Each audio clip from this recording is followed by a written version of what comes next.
Hello everyone, எல்லாரும் எப்படி இருக்கீங்க? சப்ஸ்கிரைப் பண்ணலாம், மறக்காம சப்ஸ்கிரைப் பண்ணுங்க. நம்ம பீட்டா ஃபார் பிகினர்ஸ் வீடியோல நிறைய வீடியோஸ் பார்த்துக்கிட்டே வரோம். ஸோ அதில் பார்க்க மிஸ் பண்ணவங்கலாம் கீழே இருக்க ப்ளே பட்டனை கிளிக் பண்ணி பார்த்து என்ஜாய் பண்ணுங்க. இப்போ நம்ம பீட்டாவும் வாங்கியாச்சு, பெரிய டேங்க்ல செட்டும் பண்ணியாச்சு. அதுக்கப்புறம் எல்லார் மைண்டுக்கும் வர 2 கேள்வி பார்த்தீங்கன்னா, பீட்டா ஏன் ஃப்ளார் பண்ணுது? இல்ல பீட்டா ஏன் ஃப்ளாரே பண்ண மாட்டேங்குது? இது 2த்துக்குமே தான் நம்ம இப்போ ஆன்சர் பார்க்க போகிறோம். ஸோ அதில் ஃபஸ்ட்டு வீடியோ பார்த்தீங்கன்னா, பீட்டா ஏன் ஃப்ளார் பண்ணுது? அதுக்கான வீடியோ தான் இது. ஸோ ஒரு பீட்டாவுடைய அழகே பார்த்தீங்கன்னா, அதோடைய ஃப்ளாரிங்கில் தான் இருக்குது. இது 3 ரீசனுக்காக ஃப்ளார் பண்ணுது. ஒன்று பார்த்தீங்கன்னா, ஃபீமேல் அட்ராக்ட் பண்ணுறதுக்காக அதோடைய ஃப்ளாரிங்கை ஸ்டார்ட் பண்ணோம். இது ப்ரீடிங் டைமில் கண்டிப்பாக நடக்க தான் செய்யும். அது உங்கள் எல்லாருக்குமே தெரியும்.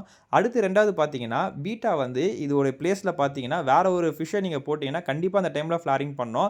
இது என்னோட இடம், ஸோ இங்கே டாமினேட் பண்ணக்கூடியது நான் தான் அப்படின்றதுக்காக அது என்லார்ஜ் பண்ணி பாடியெல்லாம் வந்து ஃப்ளாரிங் டைமில் பயங்கர பெருசாக காட்டும். அப்போ ஆப்போசிட்டில் இருக்க ஃபிஷ்ஷுக்கு நான் பயப்படலன்றதை தெரிவிக்கிறதுக்காக தான் ஃப்ளார் பண்ணிட்டு இருக்கு. 3வது பார்த்தீங்கன்னா, இது ஹண்டிங் ஃபிஷ் டைப்புன்றதுனால ஸோ அதை இறைய ஹண்ட் பண்ணும் போது ஃப்ளார் பண்ணி பயமுறுத்தி ஹண்ட் பண்ணுங்க. ஸோ இதுக்காக தான் இது ஃப்ளாரிங்ன்ற ஒன்று யூஸ் பண்ணுது. தேங்க்யூ.